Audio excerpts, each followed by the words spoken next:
A mensagem trazida pela sentença é tarefa do leitor e não do autor. Por isso, o modo como se pode compreender uma sentença é completamente diferente do modo clássico, de compreensão de um texto clássico. Sentenças, na medida em que abrem espaços de manobra para a livre interpretação do autor, autorizam-no, ou seja, autorizam ao autor a uma reflexão individuada. Como diz o Nietzsche, é missão do leitor, ao ler a minha sentença, tecer ele próprio a sua interpretação. A comunicação que há entre o meu pensamento e a sua interpretação se dá na medida em que esse espaço de manobra é aberto. É um espaço com regras, eu exijo que me leia, eu exijo que aprofunde e que considere que dentro desse pensamento condensado há algo profundo, há uma exigência, então há um limite, mas eu exijo que seja aprofundado. Ou seja, eu exijo que você vá sozinho, leitor. Então eu não vou dar um fio condutor para que você se direcione aqui na minha leitura, porque na hora que você estiver começando a entender a minha sentença, eu acabo. Eu coloco um ponto final, coloco 3 pontos, coloco um parênteses com nada dentro, coloco um travessão, e você vai dizer, bem, acabou.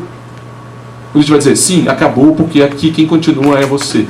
Então o Nietzsche tem isso muito claro. Ou seja, a comunicação com Nietzsche na comunicação com as obras do Nietzsche deve-se preservar a individualidade da interpretação. Sempre. Nietzsche não conduz a solução de problemas. Antes, ele quer mostrar como o leitor, por si só, constrói os problemas. E como eu digo sempre em sala de aula, a construção dos problemas é 90% da resposta, porque eu sei como se edifica o problema.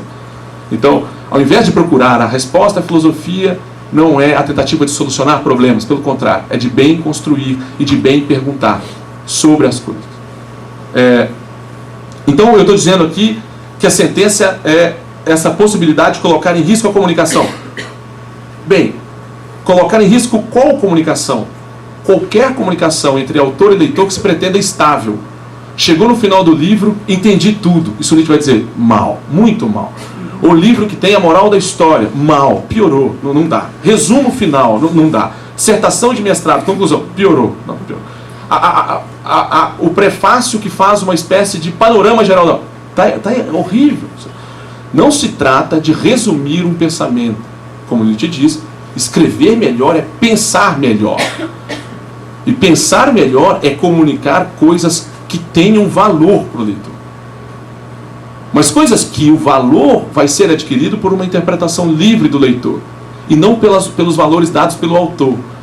Então esse é o risco eterno que nós corremos de ler o Nietzsche, de permanecer na superfície e dizer que nessa superfície se tem a compreensão do que Nietzsche falava.